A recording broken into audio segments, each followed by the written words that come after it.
There's a certain peace in owning a Harley-Davidson. The thunder of the engine, the freedom of the open road, the sheer respect it commands, it's more than a motorcycle. It's a statement. For me, my Harley wasn't just transportation, it was therapy, passion, and pride all wrapped into one shining black beast of chrome and steel. But in my HOA-controlled neighborhood? That Harley was public enemy number one. The HOA president, Karen, because of course her name was Karen, absolutely despised it.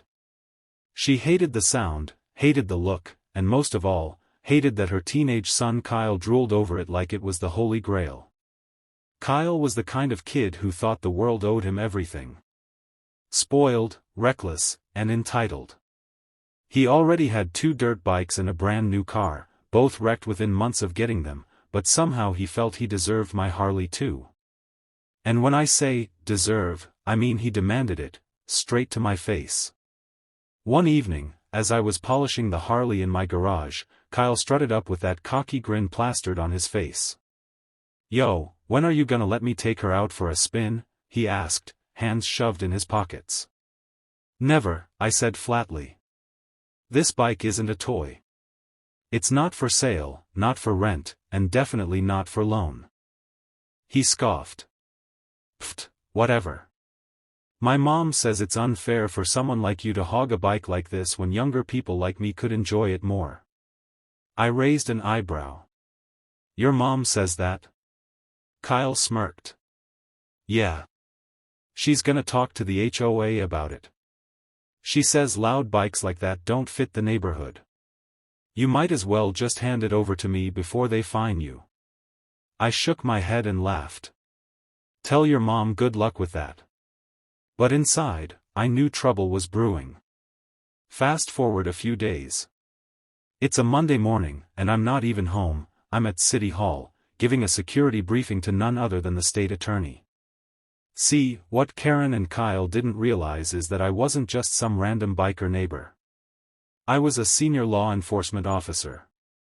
While I was mid-presentation, my phone buzzed non-stop. Unknown numbers, text alerts, even a voicemail marked urgent. I couldn't answer, obviously, I was briefing the top legal authority in the state. When the meeting wrapped up, I finally checked my messages. To my absolute disbelief, I had 3 missed calls from my own department. One of the texts read, "Chief, you good? We just got a call saying you're storing a stolen Harley at your address." We responded, but... I froze. Karen. She had actually called the police on me. By the time I got back home, the patrol car was gone, but I could see Karen and Kyle holding court in the cul-de-sac with a couple of nosy neighbors. Karen looked smug, arms crossed, while Kyle had that same smirk, like he'd already won. I parked my unmarked vehicle and walked straight up. "Karen. Care to explain why my department just got a report that my own Harley was stolen?" She didn't flinch. "Because it is. That motorcycle should belong to my son. He asked you nicely, and you refused. Clearly, you're hiding something. No one like you should own such an expensive vehicle. The HOA rules clearly state." I cut her off. "The HOA rules say nothing about motorcycles. And even if they did, this bike is mine. Title, registration, insurance, everything's in my name." Kyle jumped in. "Mom said the cops were gonna take it away and give it to me." I couldn't help but laugh. "That's not how the law works, kid." Karen's face twisted with anger. "We'll see about that. I told the officers that if they don't seize it, I'll escalate this to the city." That's when I pulled out my badge and held it up. "Go ahead. I am the escalation."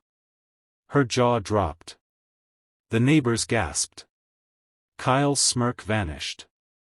"Chief of police?" Karen stammered. "That's right," I said.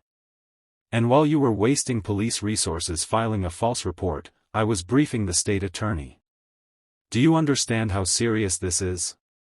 Kyle muttered, "But I want the Harley." I snapped my head toward him. And you'll never get it. What you will get is a criminal record if you keep trying to lie and manipulate law enforcement. Karen tried to backpedal. Oh, this was just a misunderstanding. A simple mistake. No, I said firmly. This was an abuse of the system. You tried to weaponize the police to steal property. That's fraud. That's false reporting. And since you dragged your son into it, that's conspiracy. Her face went pale. The